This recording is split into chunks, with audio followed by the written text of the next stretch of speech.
And we have some questions already coming in. Isn't that amazing? We do appreciate you guys participating with the program, so if you could give the show a like and a share anywhere you are watching, and we will relay any perspective or questions you have live on air here on Real Talk, presented by Yes Realty Partners. Trust the name of the game, Yes Realty Partners. Keith Smith, how you feeling before we start the show? I'm feeling great. We were talking off air. I can't remember the last time we did just a Batman and Robin and Keith and Jerry show. These are my favorite. It's not that I don't love the guests and they're great, but at a certain level, I just show up and Keith and Jerry be Keith and Jerry, and that's just a lot of fun, and I enjoy the heck out of it. And the fact that we already have questions coming in, We do. and we haven't even started yet.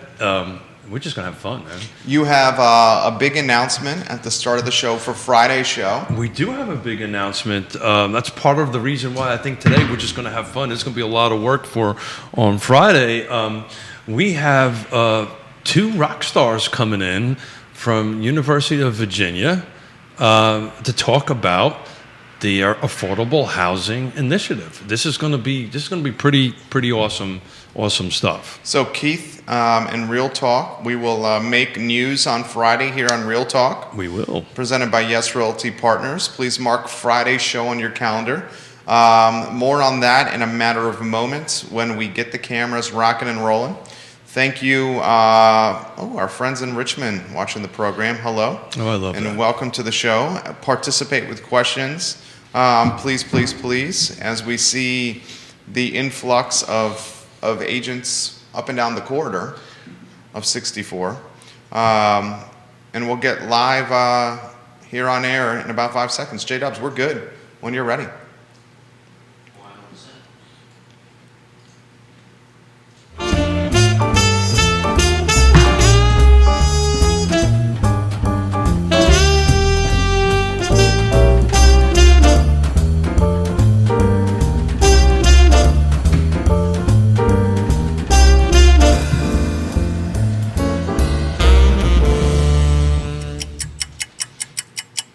Guys, good Tuesday morning. My name is Jerry Miller, and welcome to Real Talk here on the I Love Seville Network. Thank you kindly for joining us in Charlottesville, the Commonwealth, the country, and the world, on a show presented by Yes Realty Partners. Find them online at yesrealtypartners.com.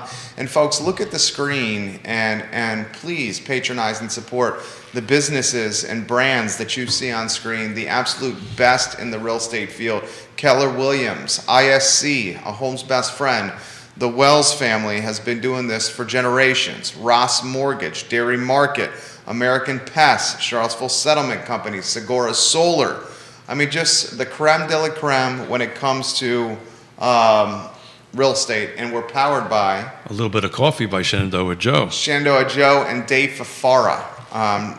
Pearl certification, of course. Joe Gentile, we love you. Keith Smith on screen, our 2-shot. Ooh. If you may. And the interesting part today with Batman and Robin, we could have Alfred on screen as well. Ooh. With his microphone and camera. So I would have that 3-shot ready to rock and roll, Judah, in case that comes up. Well, I can assure you that's going to come up. We should have talked about that. The executive producer On the should show. have talked about that. Yeah, the owner of the network is talking about that. We've been weaving him in all January into our talk show. Yeah. And now with no guests, we can have Yeah, I love it. I'm in. Judah Wickower, our director. I mean, these are my favorite shows. I started it in our hot mic intro on the end of it, but just you and me being you and me, and just having a conversation and a cup of Shenandoah Joe and all these wonderful sponsors. I mean, I wake up in the morning going, I can't believe these people are sponsoring us for me just to talk. So this is great. I'm so thankful for everything that they do. I'm excited about Friday. I guess today is just our chill, let's have a lot of fun day. Friday's going to be a big day. We've got Colette Shee coming in, who is the Senior Vice President of, I'm reading it because I want to make sure I get it right. So this is news here. Why don't we get ready for this? This is news on Friday's show that's about to happen, where you can find only on Real Talk. So Keith Smith, the show is yours. Thank you. So Colette Shee, who's the Senior Vice President for Operations and State Government Relations for UVA, big title. basically, I believe she's like third in charge. This is a big thing. Colette has the fortune or misfortune, depending on how she's going to talk about it on Friday, to be part of my regional housing partnership board. And the second person we're going to have is Alice Rucker. She's the architect of the university. I may have screwed that name up, but she'll go ahead and correct us on Friday. But she's in charge of all the architectural. So at the end of the day, what we're going to do is we're going to talk about, in real time, and your questions and comments about UVA's initiative to bring between 1,000 and 1,500 affordable homes or affordable housing units to our region. We've been talking about this for years, right? And now we're going to have the players at the table to have a conversation with it. The other thing we're going to do, and I'll ask Judah and Jerry to share, there's a survey that they're trying to get folks to take. So please drop that into the feed. Please take that community engagement. I'm on the community engagement team. So we are, I'm just super excited that, they've chosen us to sit down and spend this long form discussion. So, I'm just, please tune in. This is going to be a lot of fun. So Friday, 10:15 a.m., Real Talk, UVA, at this set, in these seats, talking affordable housing, plans, and initiatives. Absolutely. Thoughts of what will transpire with the interview? Yeah, so please, folks that are listening now, between now and Friday, kind of get your questions put together. We have 3 rules here at Real Talk, right? No divisive politics, no pointing fingers, so everything needs to be constructive and positive. And but we're gonna take some deep dives and try to see what we can do to move this needle forward. I'm excited about it. I'm a recovering marathon runner, and I feel like the night before a marathon, right? I'm all excited and all this stuff. And on the other hand, I'm anticipating, okay, how's this going to go? So I'm just pumped about it. This is going to be a lot of fun. Bellamy Brown, welcome to the show. Hey, Marine. Good to see you, Bellamy Brown. Johnny Ornalis. Hey, Johnny. Nicholas Erpy, Bill McChesney, hello, and welcome to the program. We got some folks in Madison and Culpeper watching over on Scott's page right now. Scott Morris, we love you. And we'll look forward to seeing you tomorrow on Real Talk. Scott Morris, of course, of Ross Mortgage. Keith Smith, a lot we need to cover here on today's program. Where do you want to start, my friend? Well, I didn't have any agenda for today, right? I didn't have any topics for today. I just wanted to kind of throw it out there, and it seems like there's a couple of questions that popped up in the feed. We can try to tackle them, or I just was excited to get out this interview or this discussion. Interview is the wrong choice of words. This discussion we're going to have on Friday. So I'm willing to take it wherever the feed wants to take it, or wherever you'd like to take it. Neil Williamson, hello on Twitter. Neil, the show this past Friday with you, my friend, was excellent per usual. Testament to you, Neil Williamson, and I think you will very much enjoy Friday's broadcast, Sir Neil Williamson, with some heavy hitters from the University of Virginia. Well, I'm going to give Neil a phone call after this and make sure he clears his calendar so he can chime in on this. Absolutely. So the first question that's come in, this question came in before the show has started. I will relay it to everybody that's watching. This is from Bill. I saw a couple of posts from a real estate group in Charlottesville. They have 2 properties on Valley Circle. They are currently zoned 2-UHD. with assessed values of the low to mid 300,000s. They are both selling north of $900,000. Please discuss. Yeah, so that is the city zoning designation for what they call the university high density. So I think the question is, what's the differential? What's the difference, or why is it that the tax assessment is $1 and market's saying it's $9? Do you think that's basically the question? I think what he's alluding to, and I don't want to assume, so please follow up with post here, is the density opportunity is creating an opportunity for these homes to trade for 3 times assessed value. Yeah, so this is a great example why when we have conversations with buyers or sellers, don't look at the tax assessment. The tax assessment doesn't necessarily represent the market right? Some jurisdictions or some tax assessed situations, for instance, in my case, my tax assessment that the county has put on my home is more than what the market will be willing to buy it. We were able to appeal it, and we were able to lower it down because I frankly don't want to pay more taxes, right? On some cases like this, the tax assessment is a little bit lower than the market. What's important to understand when jurisdictions do this, these are desktop analysis. So think about it, right? I'm probably going to get myself into a little bit of trouble. Oh, I like when you do that. I tend to do that on a regular basis. I like when you do that. Regular basis. We'll see how the texts follow through with the people who try to keep me straight. Right? Have you ever done a Zestimate on your personal home? Sure. Do you think it's right or you think it's wrong? My previous home that I sold, it was not accurate. And the home I'm currently in, it is accurate. So on average, that generally it's a hit and miss. Right. And it's because it data mines data, right? You don't have a trusted advisor, right? You don't, Craig Spicer, right? He was here yesterday, awesome realtor, with Keller Williams Alliance. It's just as awesome. You need to bring in a trusted advisor to take a look at it and crunch the numbers and find out exactly what it is. So these automated value assessments, because that's what we're talking about. It's not necessarily accurate. More often than not, they're not. So in this case, probably what happens here, and I know a little bit about this, these jurisdictions hire Jerry Miller appraisers, right? And you just do desktop appraisal, or sometimes they have in-house folks that do that end of it, and it 9 times out of 10 is not reflecting the actual market. I can assure you, not knowing exactly where these 2 parcels are, but looking up the zoning and reading it before we went on air, this is a high-density zoned property. So why do you think that is setting the value at 900 versus 300? Why I think it would be is the opportunity to tear down the structure and to build a even more densely populated structure that could yield more revenue streams for a developer and investor. So the path of resistance is minimal, right? You don't really have to you just have to follow the subdivision ordinance or no permitting. Well, no, I want to be clear about that. There is permitting. Well, no special zoning changes. There is no change. What's important here, there's no political decision. Right. This is not a political decision to do it. The decision has already been made, and the zoning is already there. The decision that has to go forward is technical.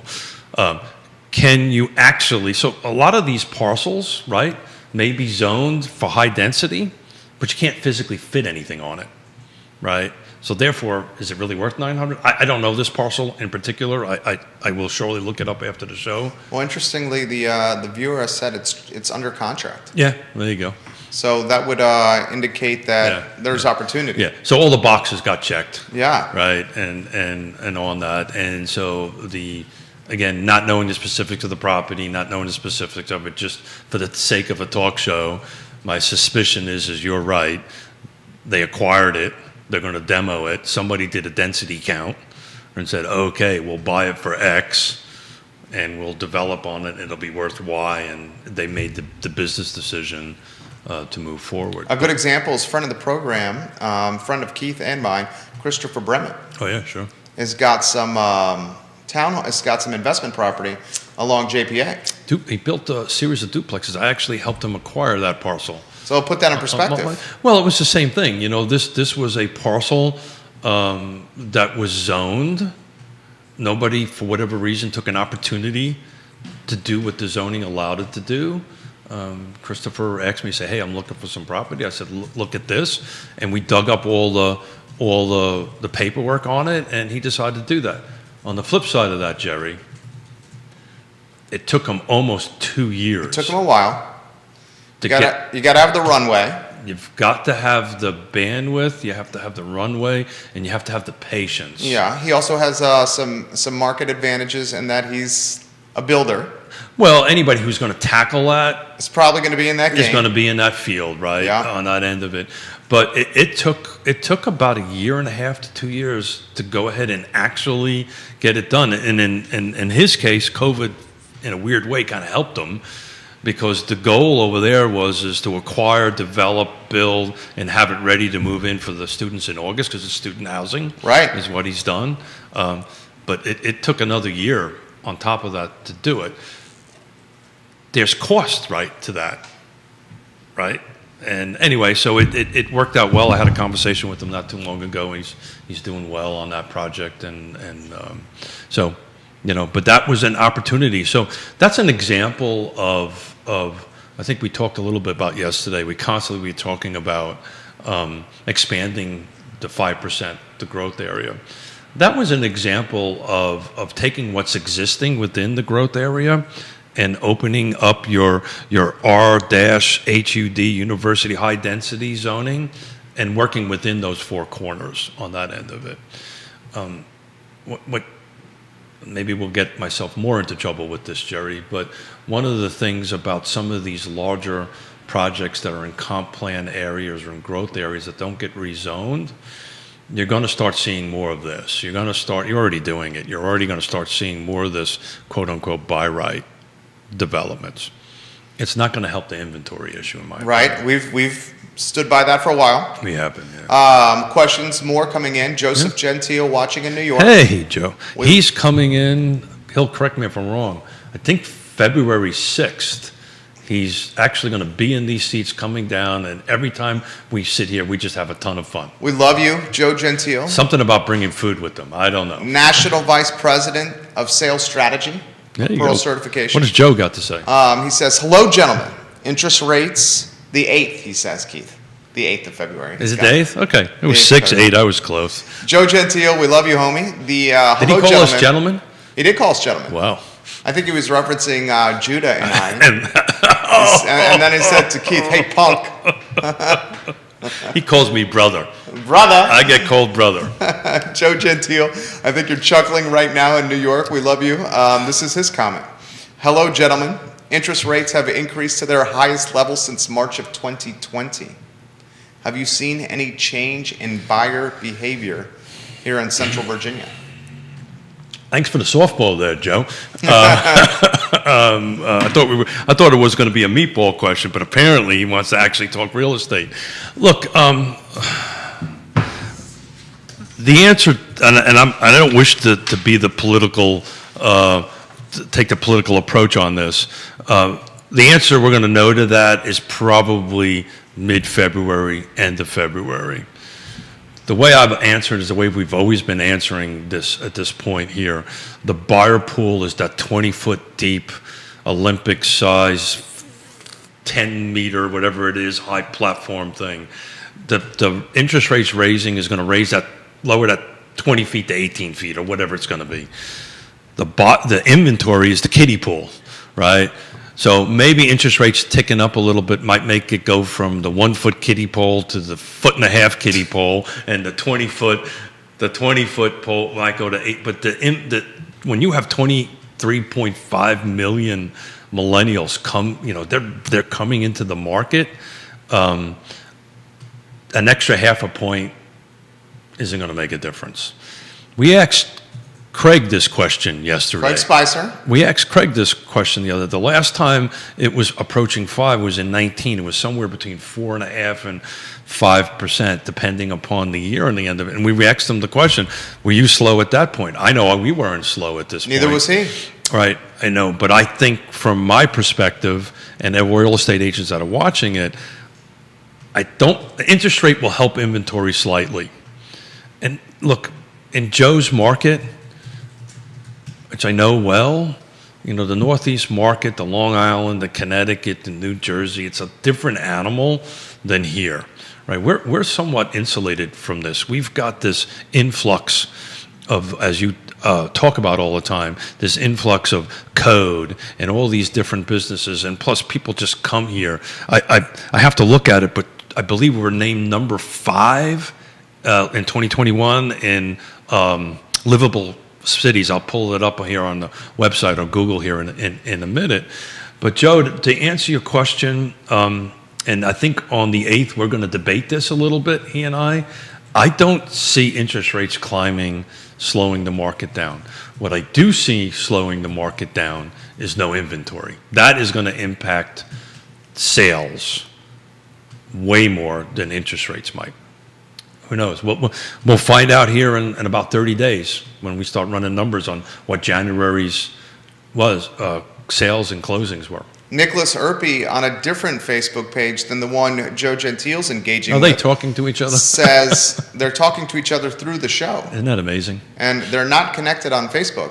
But he says, if there's food with Mr. Gentile, I'm eager to be on the set. Sounds like good Italian boys get together right there. Joseph responds to our discussion, curious if the jump is causing a little panic with buyers and increasing the number of people making offers. Are you seeing an uptick in offers because of these bump in rates? So I've seen I've seen the amount of multiple offers decrease. That's not the last 2 weeks, not the last 30 days, not the last 60 days. That's been a trend for quite some time. I think particularly depending on the buyer profile, right? Are we doing first-time home buyers? Are we doing move-up buyers? Are we doing empty nesters? Whatever the buyer profile might be. A lot of this is just fatigue. A lot of this is just, I'm tired of losing deals. And that people are trying to take a bit of a break. I think the snow and the weather and the holidays, it feels like right now that, we're in a bit of, Craig said it yesterday, he has no listings, right? Yona and I sold our last listing over the weekend. How many listings are active in Charlottesville City? Oh God, you'd have to ask me that. That's in this stack right here, but I'll get to that. I think you mentioned yesterday in Albemarle County how many active, right? Yeah, I've got that data here. I think I do anyway. While he's looking for that data, I'll give a plug for tomorrow's show. I just got an email from Scott Morris. Yeah. Scott Morris, a fixture of Wednesday's program. He will have either Gary Palmer or Ashley Palmer on set with Keith and I tomorrow on Real Talk. That's good. So you get us that info. Well, the first one that popped up, I can tell you in Charlottesville, there's 21. 21 active listings in the city of Charlottesville. When have you seen inventory at 21 active listings low? Greene County, around 30. What county is this? Albemarle's at 63. Albemarle 63 active listings. Correct. That's everything, though. That's attached and detached and new That's construction. not many. That's not many. What's the average price of those active listings in Albemarle? I love when you have data, Keith Smith. I know you do. You have sharp shirt on and you brought coffee and data. You all right in my book. You're all right in my book today. The question is am I impressing Joe? That's the impression. Joe Gentile, are you not impressed by this guy right 775. Here? What? Yeah. Did you guys hear that? The average active listing in So I do want to quantify this. This is 2 days old data. It's still relatively current. Yeah. So 775,000 is the average. No. That's the median. That's the median. You don't want to know what the average is. Good night, my friends. You want to know what the average is? What is the average? 1.8. That's. Does that include the listing in Farmington? That's 8 plus. So that's everything. So the average is average. What's the high number in Albemarle County? Active listing. 15, it's got to be the Farmington listing. 15 million. Where's that 15? Oh God. Drink more coffee. Talk while I figure that out. Got to be that 15 million. Good Lord. What? That's why the median's a better indication than the average right there. That is in Rolling Road. So that's over by Blenheim and by God. What's the other vineyard out there? Trump and Blenheim, but there's another one out there that a gentleman owns that his name is escaping me at the moment. But that's that part of Albemarle County. Nelson County 22. Let me see. I've got a Flavanna active here somewhere. You're trying to buy a house in Albemarle County right now. Good luck. Good luck if you're trying to buy a house right now in Albemarle County. Michael Plecker, we'll get to your comment Louise has here. got 8. Louise has 8 active listings, boys and girls. Flavanna's 13. This is from yesterday's show. Flavanna has 13. Median active is 330. But in reality, there's only, I'd say, 4 or 5 homes on the market, because some of these homes are in the 100, 165 days, 80 So- days, 103. So You almost toss those out. well, you don't toss them out. I just think what's happening here. We talk all about this is the seller is either, we talked yesterday, expectations somehow or another maybe does not have a realistic expectation of the market, right? The location might not be right. So location is important to talk about, because you have micro locations, and we can say Lake Monticello, but within Lake Monticello, there's specific locations that are better than others, and the price, of course, is self-explanatory. Then maybe the features and the conditions. I haven't had a chance to get eyeballs on most of those listings, but it could be a series of that, right? That, look, it's in the right location, it's the right price. It may even have the right features, but I don't want to put $100,000 into it, or $50,000, or $20,000 into it, which then will make it above market. Text messages coming in now. Uh-oh. Am I in trouble? On questions. On questions right now. This is coming in from, okay, first let's get to Realtor Michael Plecker. Hey, Michael. Michael Plecker, one of our favorite catchers, minor league ball player, Mr. Fontana. Mr. Pantops, actually. Mr. Pantops, Mr. Fontana, all around nice guy, Michael Plecker. Drives a nice big truck, Michael Plecker. I like you on this program quite a bit, Michael Plecker. I was going to make a wisecrack about the truck, but I won't. Why don't you like the man's truck? No. Well, What was the wisecrack you make on the I was truck? going to make an off-color comment about the truck, but I will not do that. Michael Plecker, in the past, when interest rates would jump, buyers would enter the market Yeah. only because there were available homes to purchase. Sure. These days, there's not enough inventory when buyers finally decide to purchase. Yeah. Add to that the fatigue Keith mentioned, and it's a recipe for a slower market. Yeah, I'm revising some of our earlier shows in the end of December and the beginning of January, and I mean earlier, like in 3 weeks ago, earlier. I was predicting 2022 would probably be on par of 2021 in sales volume. I'm not so sure I'm feeling that right now. Michael Plecker. What did he say? He says Keith Smith suffers from pickup truck envy. I do. Michael I went from a big pickup truck to a small pickup truck, and we'll just leave it at that. Given the ha. Finish your thought there about Plex comment right there. He's spot on. The market is never one thing, right? When I back in the last century, when I used to build houses, I used to tell people that when they wanted to I just want to move this room over to here, right? Well, one thing never affects one thing, right? If you move a wall in one end of the house, it's going to impact the whole structure, right? And that's what happens here in the market. One thing doesn't just affect one thing. It's not just inventory. It's just not interest rates going up. It's just not people feeling wore out or whatever it is. There's these multiple reasons that come to it. That's why we always talk about, at least I do on the show, is that this is typically more of a emotional discussion, an emotional decision, than it is a fiscal decision. Fiscal has a huge impact on it, but a lot of it is, how does it feel, right? One of the first questions we ask a client when we walk them in the house, when they walk out of it, the first question we ask them, are you in love with this home? That's the first question we ask. Because you're not in love with it, okay, let's talk about that. I mean, does the person in today's market, can they even be in love with the home anymore? So it depends on who you are, right? Well, it depends on your cash position, where you are at in the... It depends on where you are in your life at that given time, right? We have several empty nester buyers that were trying to find the perfect home. And to them, their perfect home has to be 9 out of 10 boxes. And how long have they been hunting? A very long time. A very long time. And Now, they don't have to... They currently own a house. that's it. Yeah, and they don't have to sell. So I think Quentin talks about this all the time, and I know Nikki has, and other agents that we have on. There's a factor in this that you have to. So I don't want to give away names and specifics, but these couple of people that we're helping out are older than me. Yes, Jerry, it's possible. There are people older than me. I've never made a crack about your age. I know. On this program. I know. In fact, when I spent a hell of a lot of time with you, and I see someone that frankly is in their 30s and not in their what age are you? Officially.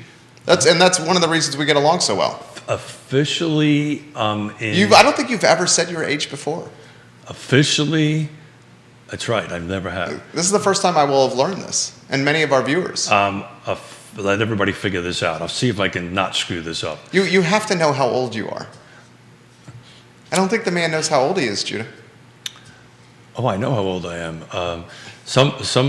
There was a famous. I think it was George Burns, which you probably don't even know who George Burns is. I know who George Burns is. I think one of his famous. Judah, let's get Judah in the 3-shot. I know you know what George Burns is. What is it? Is that a crack on Judah's age right there? No, totally not. Then why would Judah know and I wouldn't know? I don't know. Okay, why would Judah know and I wouldn't know? I'm trying not to answer your question the best way I can. Do you want to take? Are we on a 3-shot with you, J-Dubs? I am. Judah will get this. I am on my last trip around the sun in my 5th decade. Michael Plecker said you received your AARP card 7 years ago.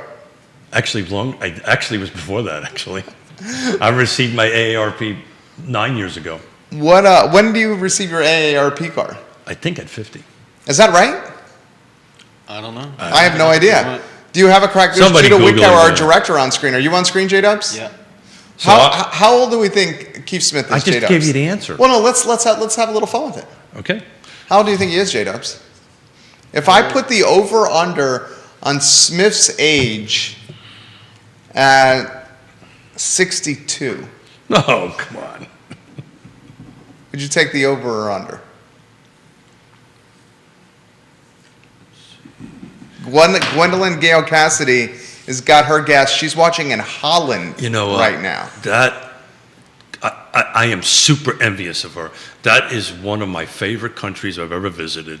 I did, as folks know, I was attached to the U.S. embassies behind the Iron Curtain. I did a lot of what they call TAD stuff around Europe and delivering top secret material, all that fun stuff. And Amsterdam was one of my most favorite cities. Are you trying to get us off topic on the age thing? If I put the over under at 62, are you taking over or under? Please, somebody please save me on the feed. Somebody please save me. Nick is brown nosing right now, and he says you're not a day over 20. Gwendolyn says 65.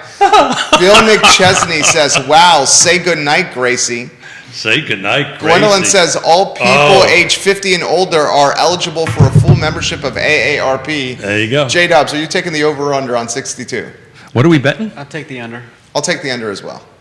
Oh, well, can we not? Okay, then why don't we adjust the over under threshold and put it at 60?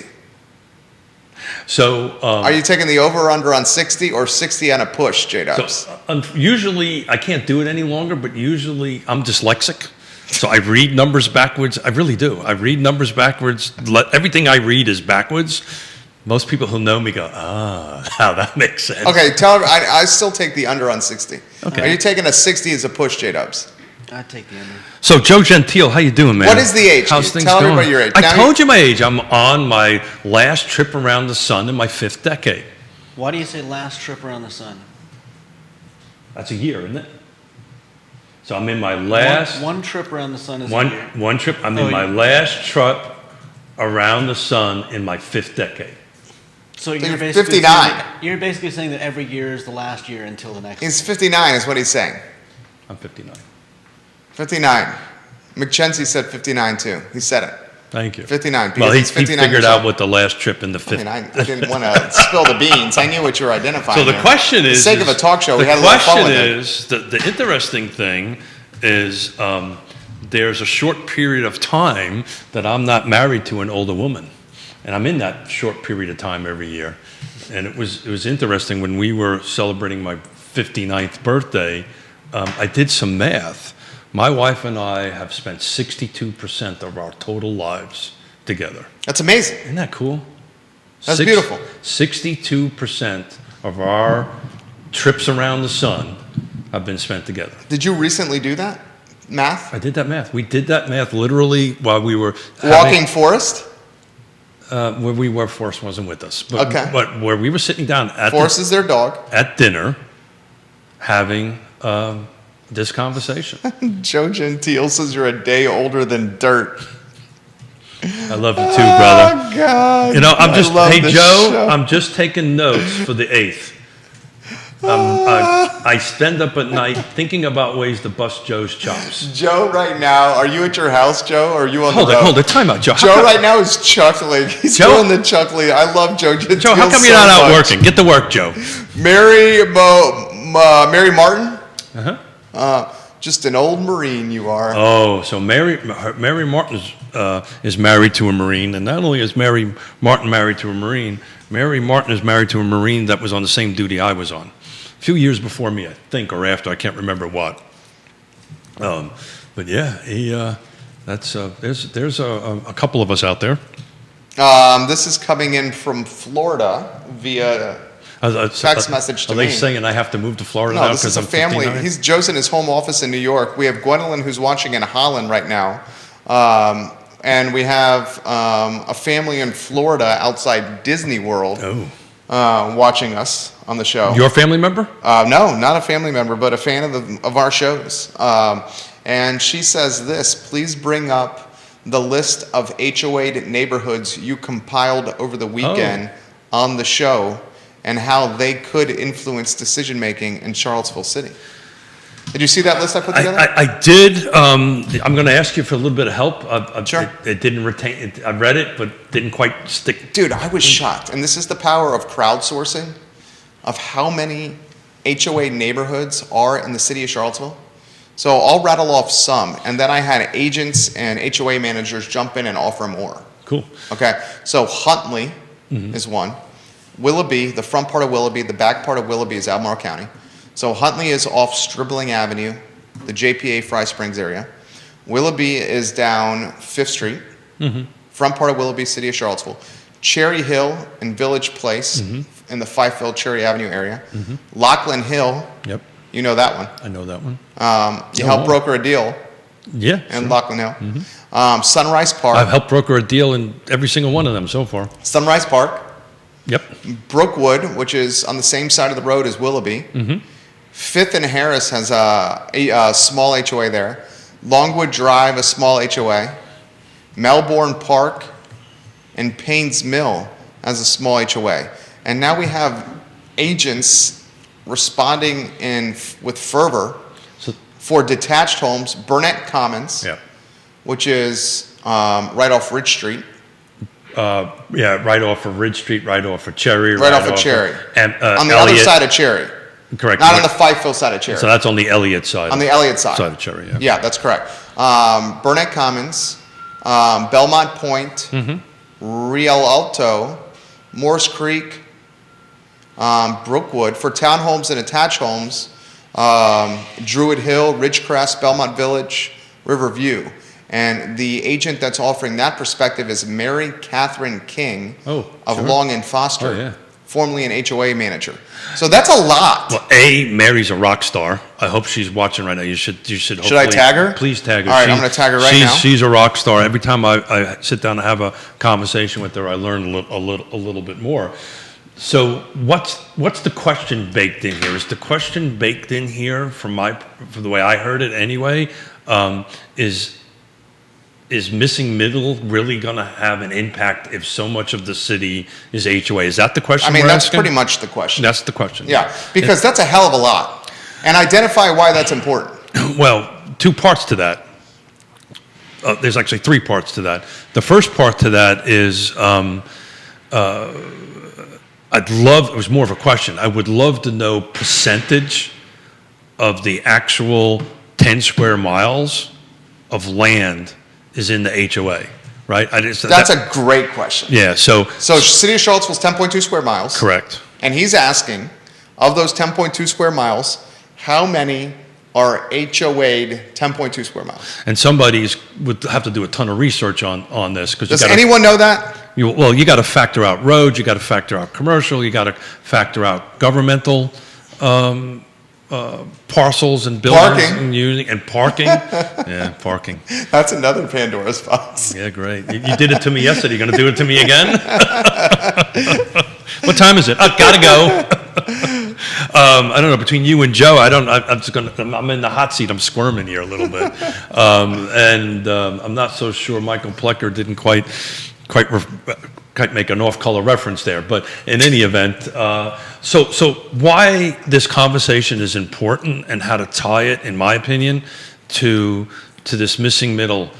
This is part of the reason why, and I'm going to go to the extreme because I don't remember the exact number, but some folks are opposing it, thinking that this may add a substantial amount of residential units to the city. And it's simply not. I think if somebody takes a hard look at this and find out if most of these, let's say, I don't know what the percentage is, of available, developable space that this missing middle can happen. On the upzoning. He's talking the upzoning. Yeah, I prefer rezoning. Why does people not like the upzoning term? Because it has a technical, it means something very specific on that. So what upzoning is if the city Neil Williamson, why is upzoning not accurate? I didn't say it's not accurate. I just don't like it. I personally don't like it.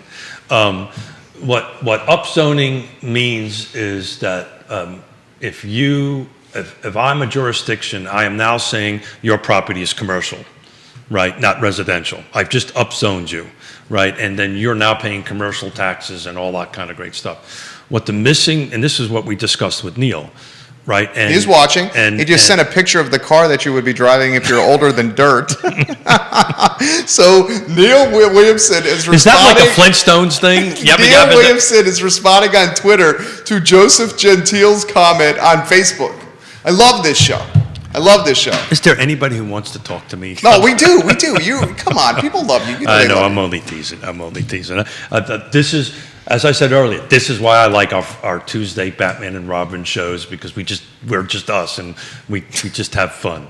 So as you smile and laugh and your fingers work at it, I'm trying to. And my friend Neil Williamson says upzoning is accurate, Jerry. Okay.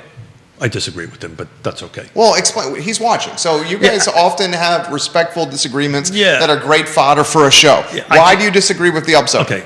So technically, yes, it's the right term. I think from a community engagement perspective, it just sounds. You're talking perception management. Perception management. Yeah, you're talking perception. Thank you for saving me on that. Yeah. For perception management. Actually, I had two people reach out to me this morning, which was awesome because I moderated, and Neil was there, the Missing Middle Roundtable that we did for the Regional Housing Partnership, and they thanked me for the moderation of it on the end of it. The reason I have words matter, the reason why I have a perception issue, and maybe I just overthink it, with upzoning, it kind of equals we're removing single-family detached housing, right? We're eliminating that, and that's not what's happening here. What's happening here is they're adding more choice, right? Choice to the property owner, so that if they wish to go ahead to, by right, add an ADU, auxiliary dwelling unit, right? Or add some other unit in this single-family detached zoned lot, they now have the right to do that. And the reason I don't like the word upzoning, it kind of implies that I'm now, Jerry, you can't do anything with your property other than missing middle. Am I making any sense at all? I mean, you're making sense. Mary Catherine King, we tagged you on the show, offer some perspective here. This is a question I really would love the answer to, and I'm going to pose it to Neil on Twitter. In fact, I'm going to send it now. Neil, do you know how much of the city of Seville's 10.2 square miles is HOA neighborhoods? He would know that. Are HOA neighborhoods. Thank you, Sir Neil. I mean, that right there If I was, Well, that's the back of the napkin being, and it's interesting, and I just want to give a quick shout out, change topics for a split second. please. To the Lorenzoni family. Okay. Right, Ragged Mountain Run and Shop. Well, this is your This is my pivot. Squirrel. Squirrel. This is me pivoting so I can recover. No, but I think the world of the family, on Friday, they have been in business for 40 years in this town. Ragged Mountain Running Shop on the corner, a Charlottesville institution. Jamie Turner, we'll get to your And comments. the reason Mayor of Gordonsville. The reason I'm tying that together, I've been doing business, this real estate business in this jurisdiction, not quite that long, but I've been at it for 35 years. And my 35 years has told me that with the number of HOAs, and I can't give you the exact number, this is the reason why I don't think we're going to have this huge influx in this missing middle in the city of Charlottesville than some folks think we're going to have. Jamie, I'm going to get to that rental that you listed in Orange here in a matter of moments. Jamie Turner, you're a landlord. Well done, my friend. Congratulations. So I'm actually responding to him while talking to Keith. I saw this listing on your Facebook page. I will relay this live on air. Here's what I'm going to throw to you. Good for you. Look I'm at you. doing a lot of stuff here. Look at you. This is it's extremely challenging. You know what? I've said this live. I've said this to you personally. I will continue to say this out there. When I first started this, what is this show? 260 something, right? 263, 264. I actually thought I could do this by myself. I remember. And I cannot do this by myself. I think I said that to you. Yeah, you did, and damn it, you were right. Because my attention deficit syndrome and my dyslexia. Extremely difficult. Oh my God. All right, let me throw this to everybody that's watching. So we've had undoubtedly a debacle of sorts with homeowners suing the city now about upzoning changes. Yeah. We have almost as polarizing in the city of Charlottesville as the mass. So they're not suing for upzoning. They're suing for the decision they made on the comprehensive plan. Yeah. So the zoning has not happened yet, Mr. Miller. Those are schematics. Right. Well, the reason I bring that up is I made a bet with Mr. Neil Williamson. You did? Sir Neil Williamson. I'm responding to him on Twitter as Sir Neil Williamson. My only hope... I don't think you're going to win that bet. I hope I don't win that bet. My concern is, will the lawsuits drag this out? Okay, so explain the lawsuit first, and then I'll ask my question. Well, everybody, they have the right to do this, right? You know, if a rezoning is shot down, right, the applicant, anybody would have the right to sue the decision of the elected body. The likelihood of it passing is minimal. So, not passing, but, excuse me, winning is minimal, unless there was some egregious foul or red flag got pulled out, or no, that's European football. Yellow flag got pulled out. I'm mixing my sports up. Sorry about that. We don't call them yellow flags in football. We just say there's a flag on the play. Yeah, I know that. I was watching a little World Cup, and the red card and the green card. Like I said, I'm dyslexic. Sometimes my brain thinks backwards. So there you go. I love this guy. So this is what I would do. Okay. So what's the business I'm in? One of the businesses I'm in. You. One of the businesses I'm in You're in marketing. Is branding. Branding and marketing. Perception management. Perception management. So Woody Fitchman. Are we back on upzoning? Woody Fitchman, welcome to the program. Hey, Woody. Yeah. Woody, thank you for all you do, by the way, with the Land Trust. You do some great work. Woody Fitchman, you're A-plus people. A-plus people, Woody. So perception management. Sure. Words matter. Words matter. We have a divide in the city of Charlottesville. Just the city of Charlottesville. Well, on this topic of upzoning. Okay, I'll shut up. We have many homeowners, and by many I mean thousands, tens of thousands of homeowners that are vehemently opposed to upzoning and increased density in their neighborhood. I get it.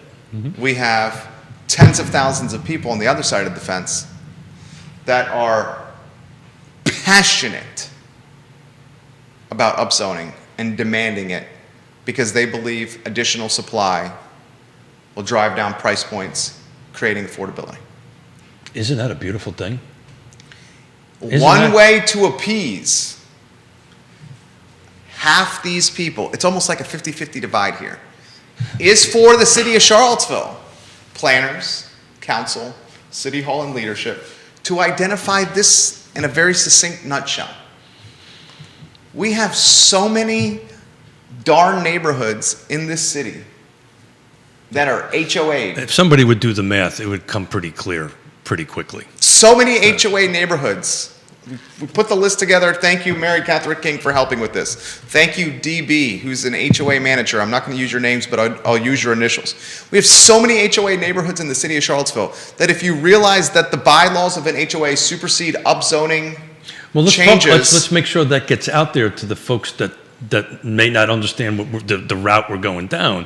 What's important about this is that when you do a subdivision and you create an HOA, you create a document called the covenants and restrictions. These covenants and restrictions get attached to the land, right? And if the jurisdiction says that the zoning ordinance says that you must plant your grass green side up, but the HOA says you can plant it more restrictive, which is brown side down. And I'm just picking something off the top of my head, ridiculous.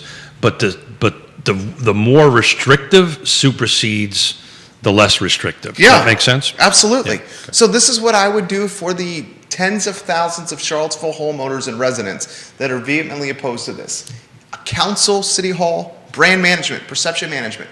You just say, look at how many neighborhoods are HOA that won't be impacted by this upzoning. Yeah. So all you have to do is say that. Yeah.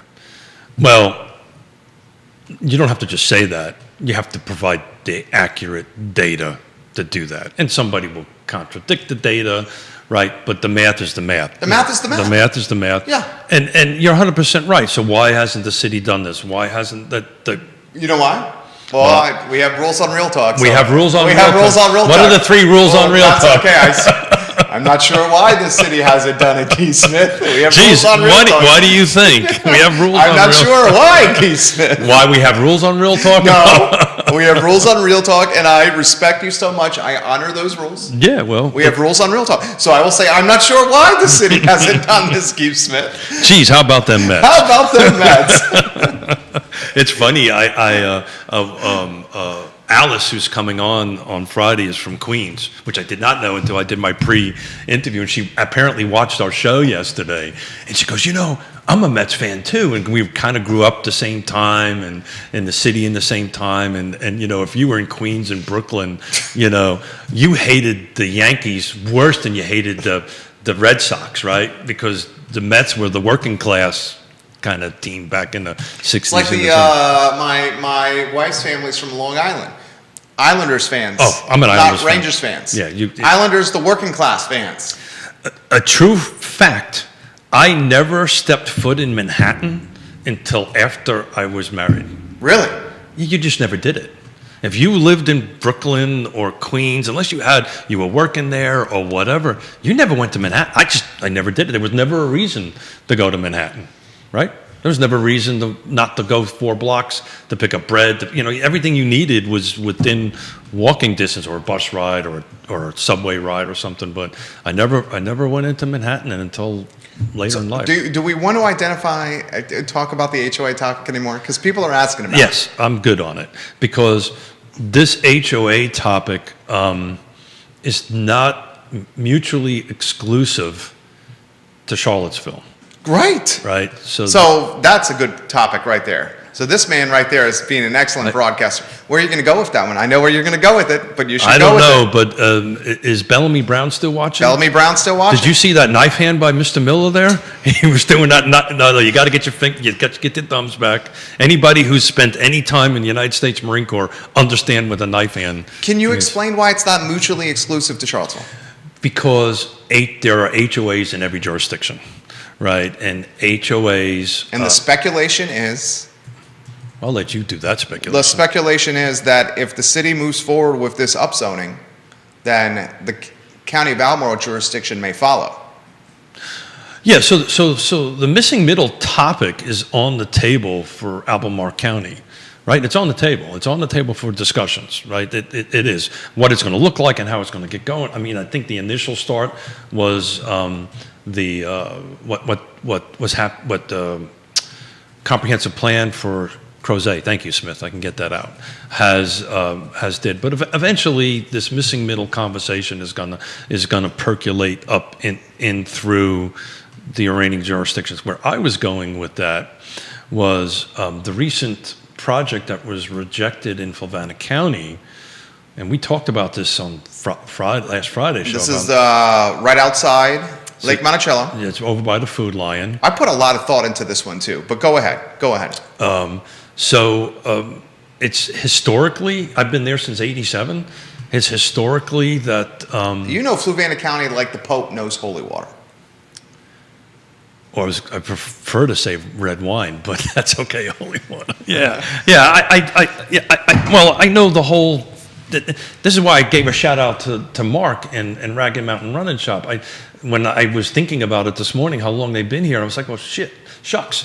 I've only been here 5 years less in business. So we've been here a while. And the other thing I was thinking about, and we'll talk about it later, is if Mark was sitting here, what's changed? What was the big changes that have happened in my case, 35 years, his case in 40 years? But that's a great topic. We'll save that for a little bit later in the conversation. But Fluvanna development. Yeah, so it's something that I've never seen before, and you guys corrected me, Neil, and you corrected me on Friday with the Forest Lakes projects.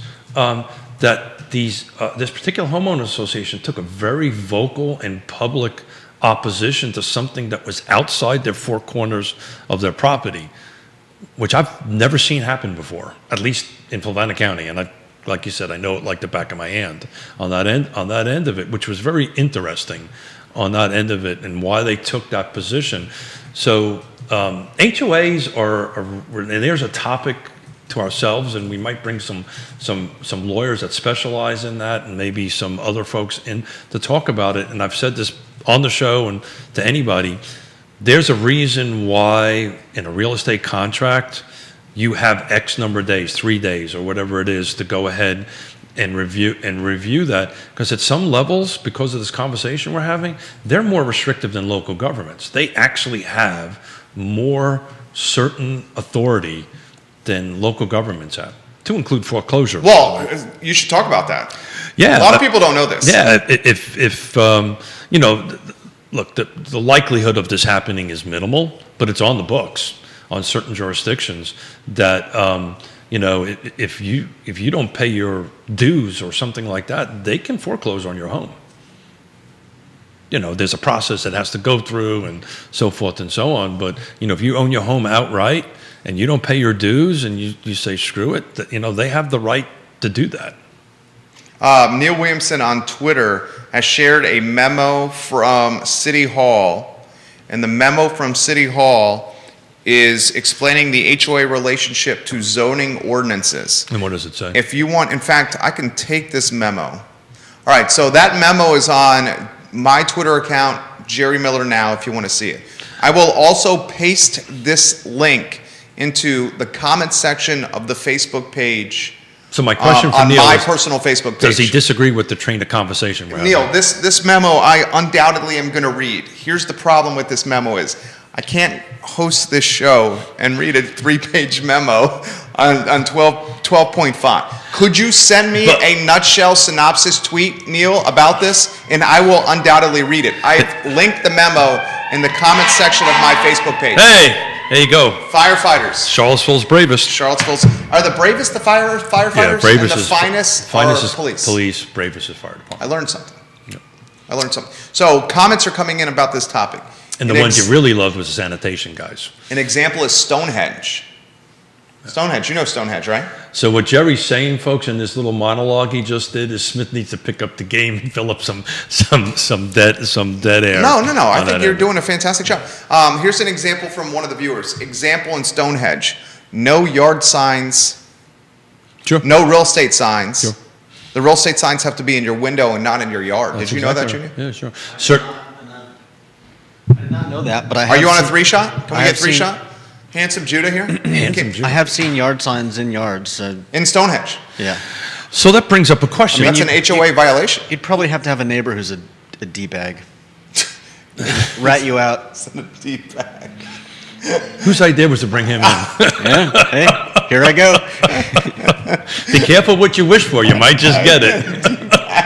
And I don't think in either of our neighborhoods you can have political signs. No, you can. You can have political signs in yours? Yeah. Not in mine. Yeah. Can you have for sale signs in the Yes. yard in yours? Yes. Not So- in mine. Yeah. So that's a great this conversation, D-bag and all. Nice going there, Judah. Thank you, Judah. You know, I've always thought Alfred was the better, The kind one. the kind one, the moral, The golden rule one. the moral. I don't think compass so. on that. I don't think so. Apparently, we need to come up with a different name for you. Other I than, don't think so. Than that, I don't Please, know. nutshell synopsis, Keith is right, HOA's Trump zoning, Neil Williamson. Yeah, thank you. So, City of Charlottesville, if you want to manage the firestorm that is NIMBYism, you very, very succinctly, as Williamson has pointed, HOA's Trump zoning, we have 10 plus Yeah. HOA neighborhoods in a 10.2 square mile city. So That would get the natives from being restless. At least a lot of them. Mr. Miller. You disagree? No, I do not disagree. Christopher Eagle loved that comment and is laughing out loud. Judah. Thank God there's no FCC rules here. Because you dropped an S-bomb. I dropped an S-bomb. And this by mistake. Maybe. And this guy dropped a D-bomb.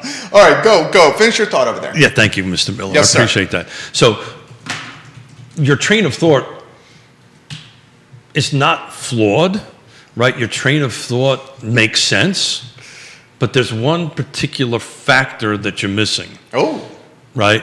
You're assuming that the bureaucrats, you're assuming the folks that are doing this at the city or the county level think like you, no, I know they don't. right? So, I know they don't. so, That is the problem. but that's, I mean, I don't want to, that should be egotistical. I don't mean that in an egotistical fashion. But they don't think about it. Government is not run with a small business owner's mindset.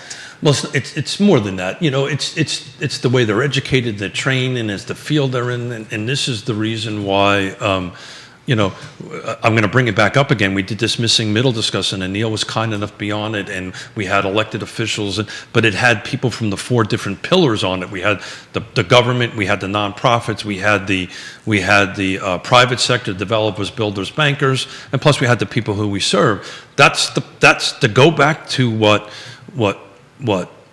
Mr. Spicer said yesterday, what he said yesterday. My job as a real estate agent is education, right? So we need to work on this education conversation, because sometimes you'll have and I've been doing this for 3.5 decades, been having conversations with elected officials, had conversations with planning folks. You have to communicate with them in a way that they understand it. Then so the light bulb goes on and goes, oh, how can we do this?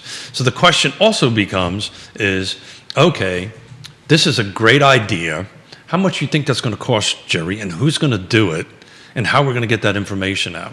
So now we've got a budgetary question to have. And then, oh, by the way, not only is it a budgetary question, I'm pretty sure we're still having staffing struggles at the city of Charlottesville. So who the hell's going to do it? I think, okay, I'm playing for the sake of a talk show, respectfully. So what devil's happens? Let advocate. me finish my train of thought. Please. So then what happens is Neil does it, I do it, the private sector does it, and because they're doing it, it's sometimes looked at a little disingenuously, right? Maybe we're making the numbers right. There's what is it? There's lies and damn statistics, right? You can make math do anything you want it to do on that end of it. I'll let you jump in. You're saying if the private sector, we're the private sector.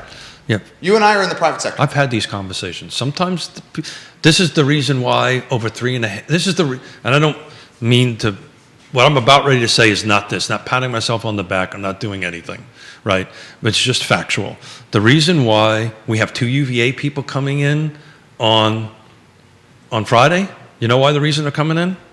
Because they trust you and me. They trust me. They trust us not to throw them under the bus. And we wouldn't. We will and never. We never have. We will never do that. I have, and I'm not pointing fingers, but I want to give. You're doing a knife hand though. Hi-ya! No. That's not how I'm you not do pointing that. fingers at all. Bellamy here. Brown, please come in here and fix this. I am not pointing fingers at all. Yeah. Everyone knows where I stood with the previous mayor. I welcomed her on I Love Seville, the show, Yeah. and never once Because she threw her under the bus I on the show. understand that, but she wasn't comfortable, right? For whatever reason. She came on the show. Oh, she did. Yeah. Did I miss that? She's Was I on one she- of my vacations? She You yell came at on me the all show. the time? Let's not go down that road.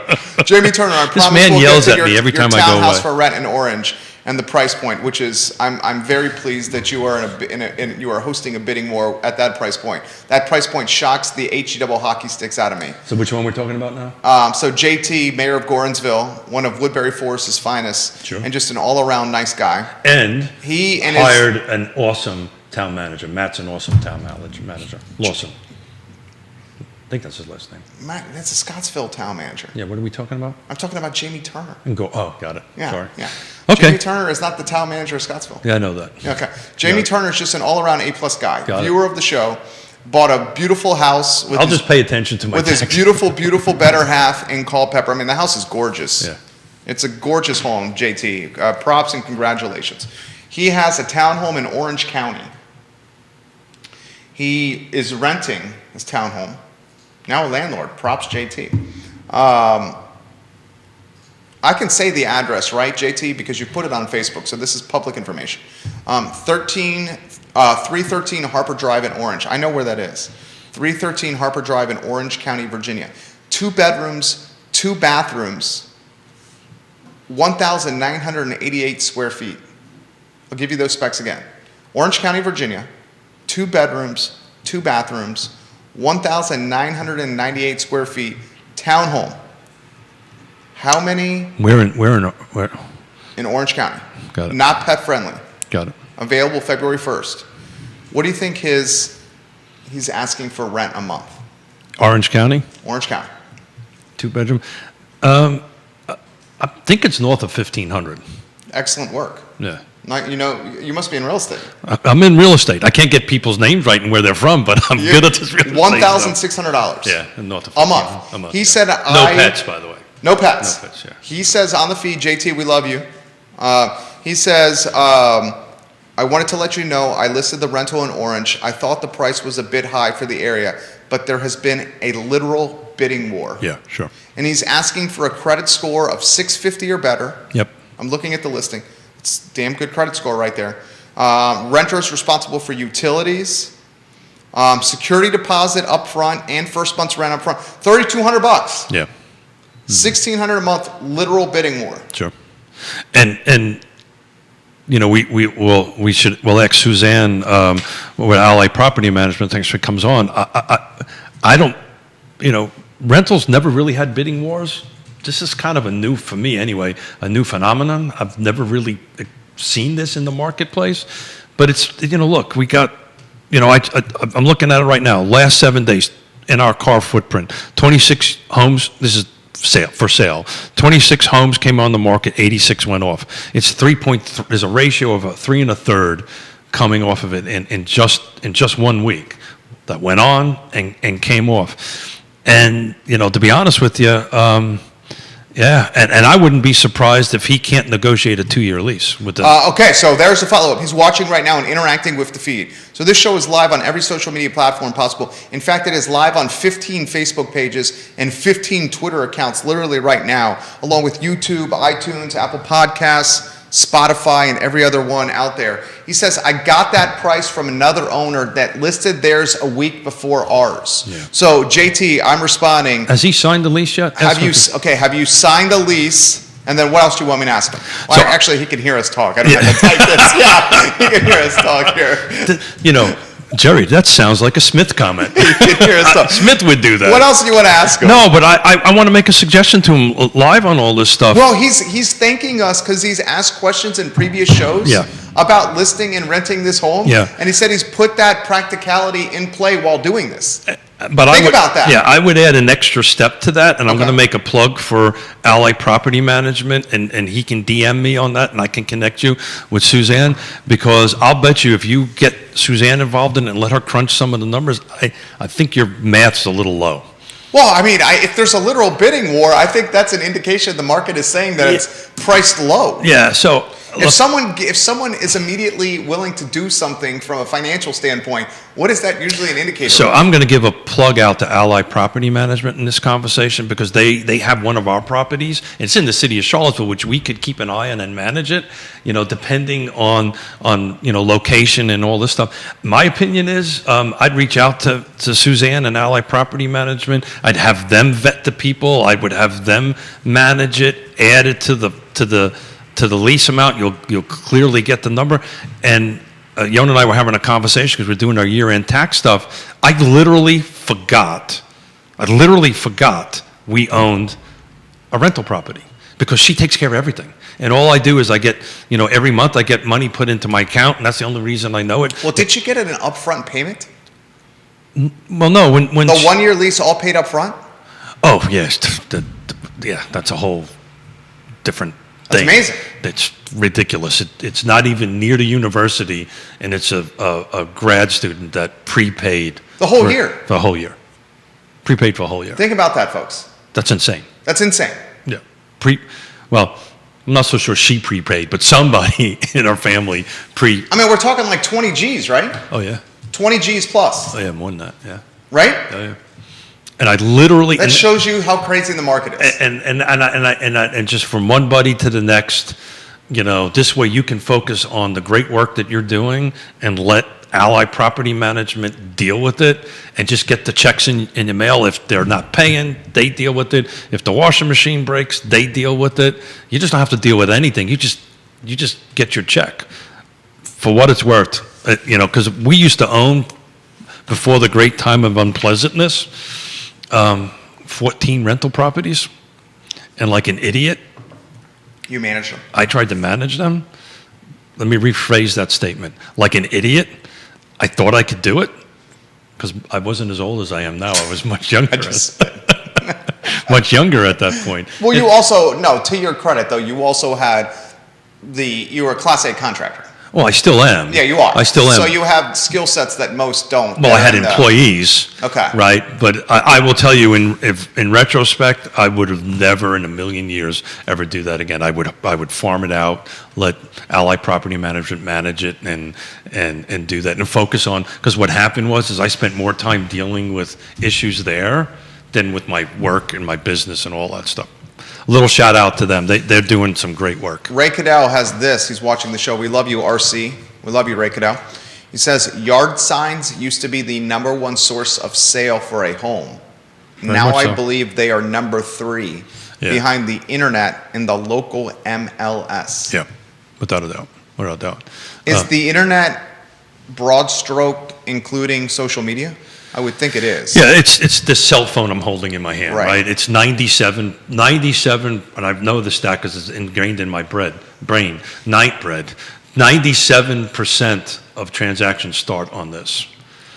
But he's 100% right. Signs on, and to go back to that, we talk 3 separate homeowners associations with 3 separate rules.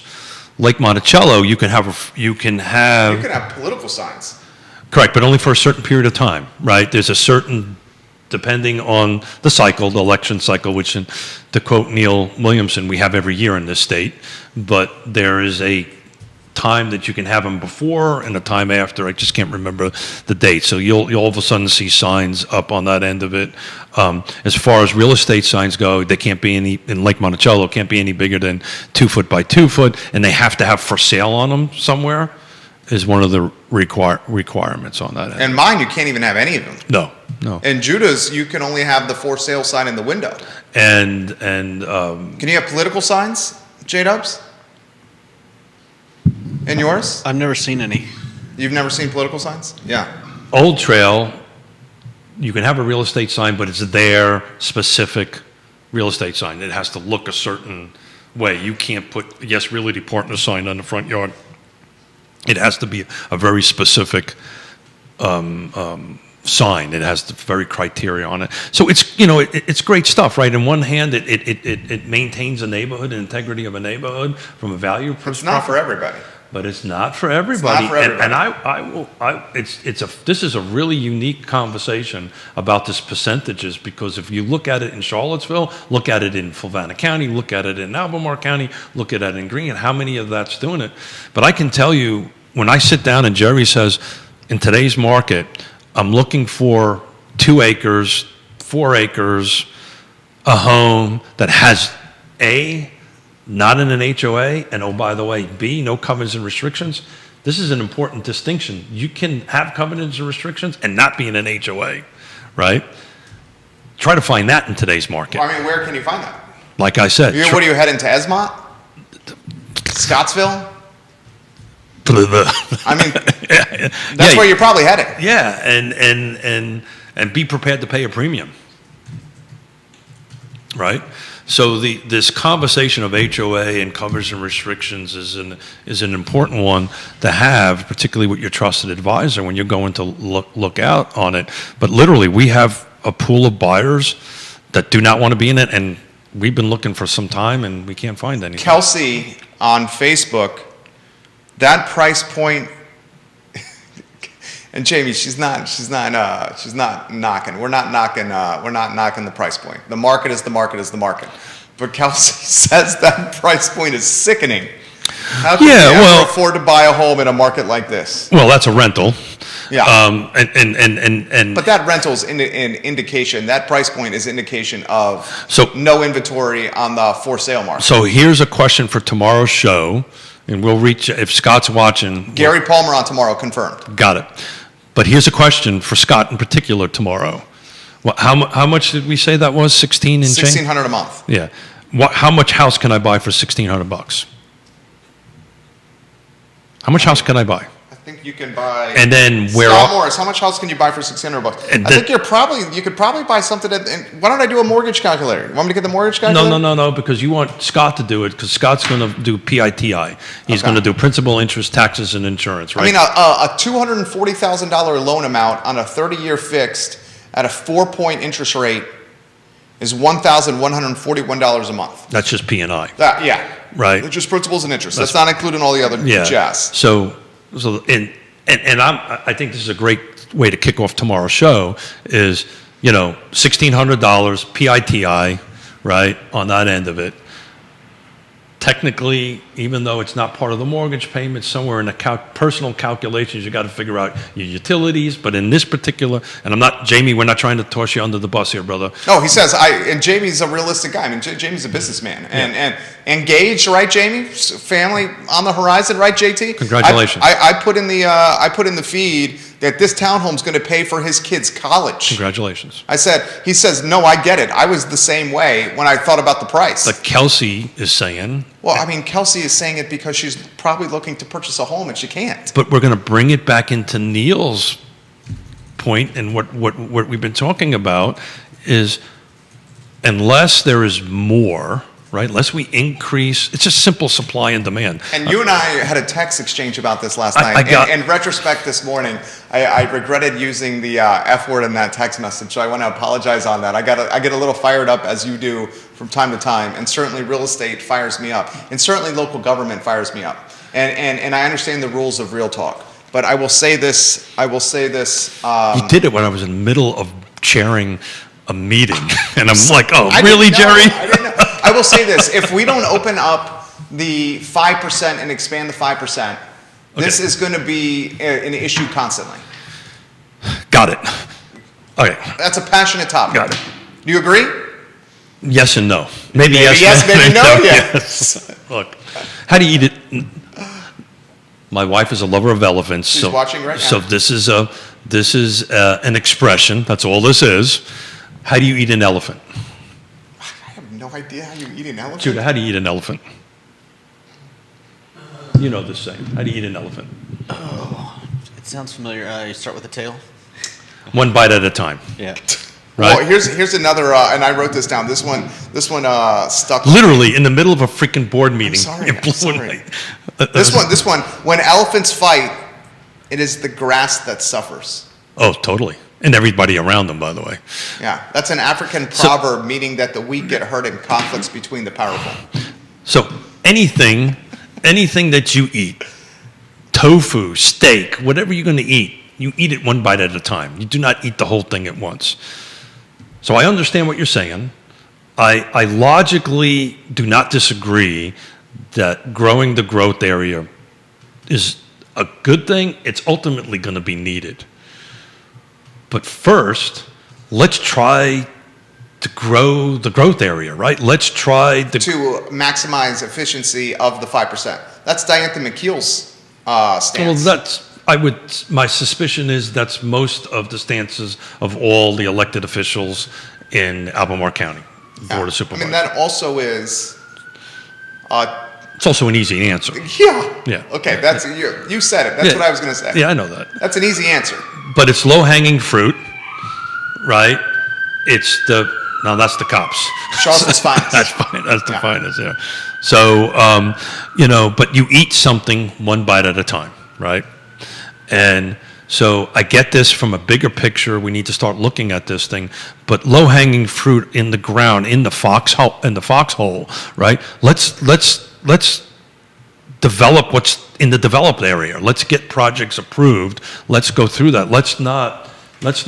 All these yellow and pink tabs are about a NIMBYism discussion that may or may not happen on Real Talk at some particular point in time that I've been researching on it.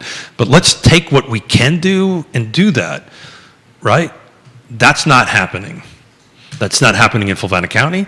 This parcel we've been talking about is in the growth area, in the comp plan. It was designated for 8 units per acre. They proposed 2.9 units per acre, and it got shot down. You've had 2 Fluvanna County board members on your show. And they're coming on. Chris Fairchild And Tony O'Brien. And others, too. Which ones have? No. I have others coming up. We're going But to 2 be. so far. Yeah, sure. Chris Fairchild. Liza like that. Love Chris Fairchild. Yeah, good guy. He honestly Good guy. believes what he believes. So guys, he said on your show, Yeah, before he got elected, sure. He wasn't going to vote for it. I was not going to vote for Yeah, this. sure. So And he did not. And he's consistent. He's consistent. You have to respect that. That's what I'm saying. You have to respect that. He said He's to everybody consistent. he did not want this in Fluvanna. Yeah, he's coming on the show. Him and Tony on the show, and we haven't quite scheduled that out yet. We're blessed. I'm blessed with Real Talk because actually I have more people that want to come and talk to us. That there are days on the calendar. Sounds like Yona. He's wants to go 5 days a week here. No, shut up. You're gonna get me divorced. I think it's a fantastic. Do you got an extra bedroom? Because I I'm think going to it's- use I it. do have I'm an going to extra need it here in a little while. Okay, I will throw this to you. I understand the time too. No, I actually literally have no meetings today, so I'm good on time. Okay, I Unless somebody wants to see a house, then I got a meeting. I will. Do you have a listing? Listing. That's You even need a better. listing. You want to list Yeah. that? You want to list a house? Show's over. Buyers are great. Buyers are great, but sellers you keep know- the sprint out the door. I want to give a shout out to Michael Guthrie. I love to negotiate. I like the buyer side of things because and at some point, Is that a seller calling you? seller call. That's me calling you. I got a home for sale. I'm in my hearing aids. I can talk to you.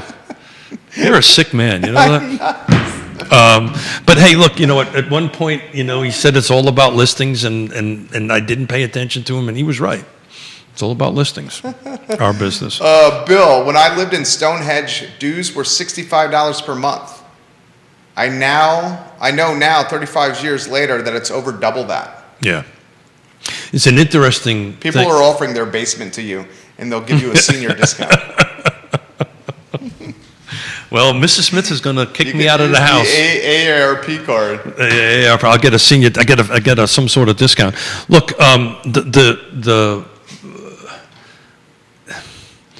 these discussions we have, right? We were talking about. At least I was talking about how blessed I am that people want to come on the show and people want to talk about it. I also started our show off today. This I love the most, right? Just you and I being you and I, throwing topics out and have people responding back in this way. And those are who are NPR fans. There's a thing called Stump the Chumps, and that's what I think a little bit what's got going on here. Stump Smith. We should change the segment on that end of it. But, you know, I'm super blessed. I have we have these awesome sponsors that just are beautiful. I mean, I'm just blessed that they're willing to let us do what we do so much. And then these guests that fill in these chairs, you know, I'm just honored and beyond what words I can say. And for me to be quiet and not have the words is pretty much an amazing thing. Neil, Free Enterprise Forum. Free Enterprise Forum. Yeah, donate to him, please. Free Enterprise Please. Forum. I will mention this live on air to Keith. I also shared this link from the Free Enterprise Forum on my Facebook page in the comments section. Go to my Facebook page in the comments section and read the link from the Free Enterprise Forum from Neil. Forum, let me hit period and reply. And the link is Albemarle's development area is shrinking. Yes, it's shrinking because of multiple reasons. There's roads being built. There's commercial property that's in it. We talk about this all the time. So when you say 5% is really not 5%, right, of remaining development area. But the point I'm trying to make is while we're trying to move this high-hanging fruit, right, as from a vineyard's owner's perspective, from a high-hanging fruit, let's start with, what do you think? Was that pretty good, huh? From a low-hanging fruit's perspective, right? And Keith is doing a metaphor. I think I did a metaphor. I don't know if I did any good at it. Neil owns a vineyard, so I'm just trying to connect this to Well-hung vineyards, we love him. which is an awesome name, by the way. Yeah. You know, some of this low-hanging fruit. So here's my perspective. Here's how I would like to move forward with this end of it for what it's worth.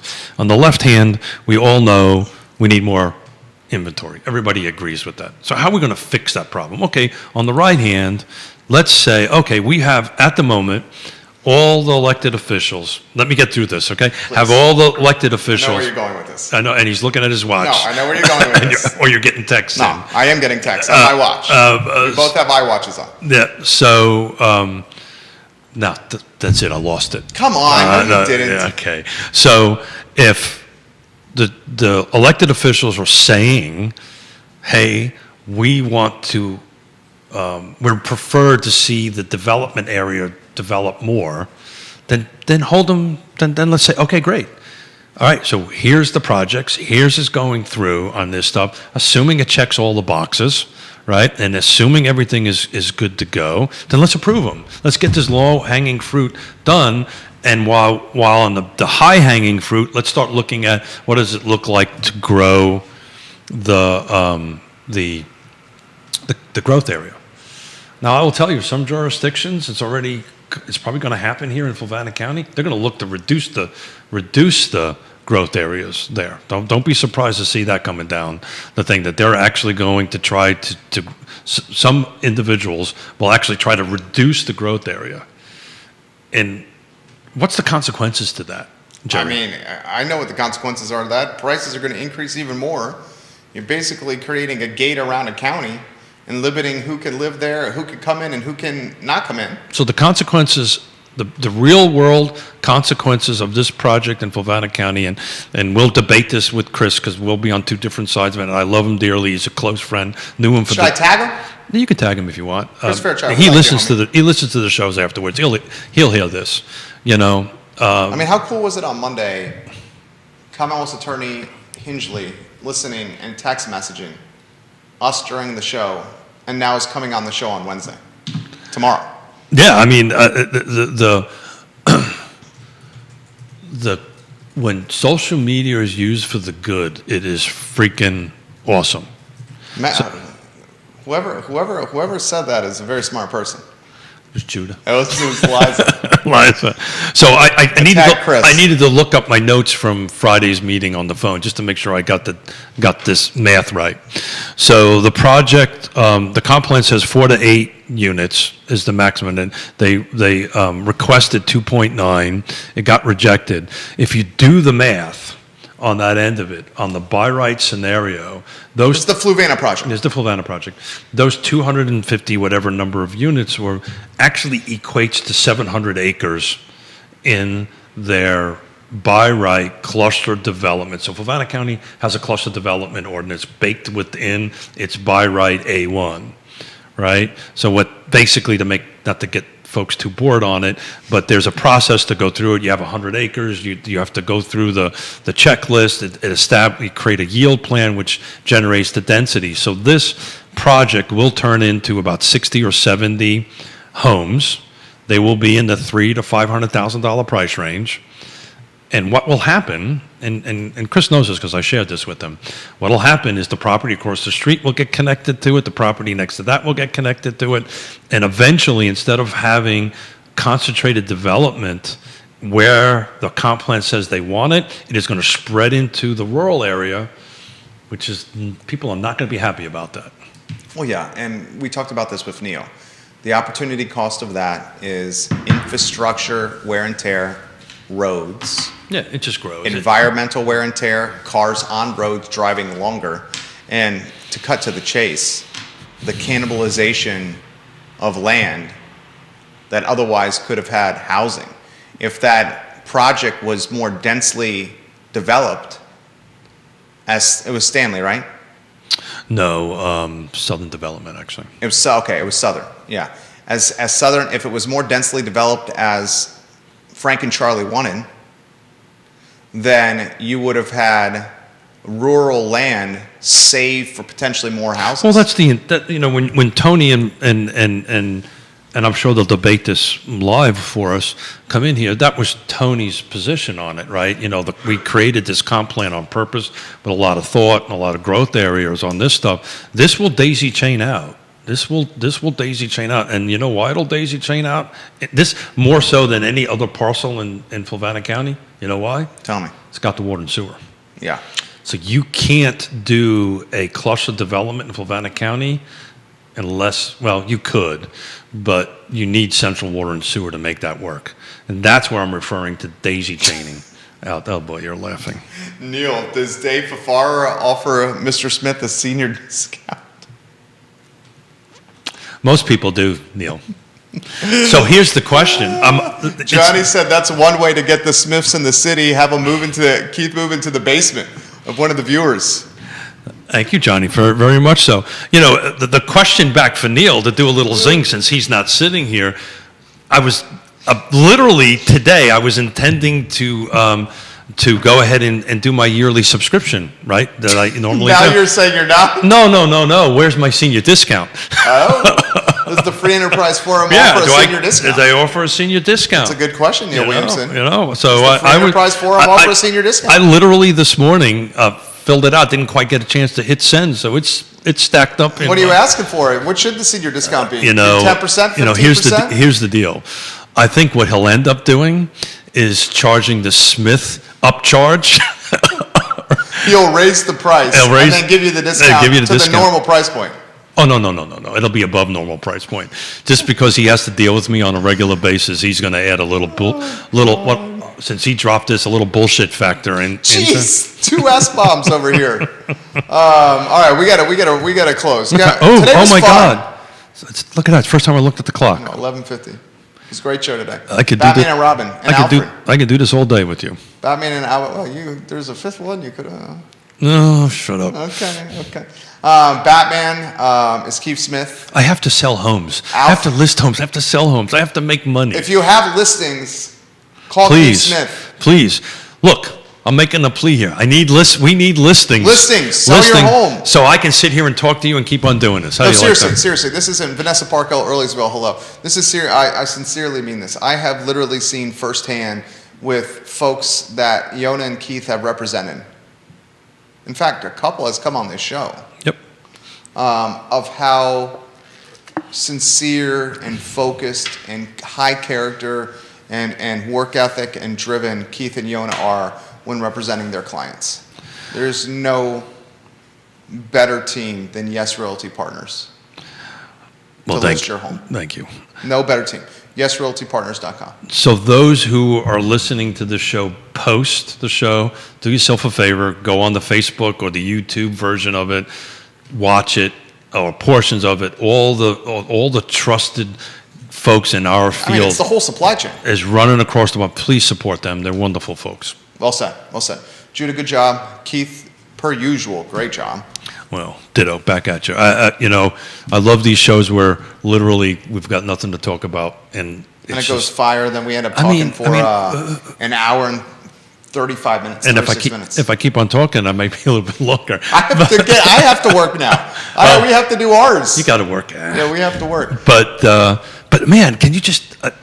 Just blew my mind. Before we even sat down, We said, what are we going to talk about?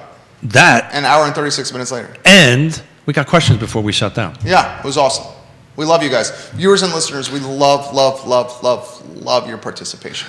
The I Love Seville show is up in 39 minutes. Please join us on Friday. This is going to be a big show. Oh, yeah, Friday, UVA, Big show. in the house on Real Big Talk. show. Friday at 10:15. Big show. That is a big show. This is going to be huge. What? I won't say it again. Huge. Huge. Judah, Keith, Jerry, Real On that Talk. note, let's call it a show. We're going to call it a show, guys. We'll see you in a matter of minutes on the I Love Seville show. Take care. Huge. Good job, Keith. Excellent work. See, I love these shows. That was A++.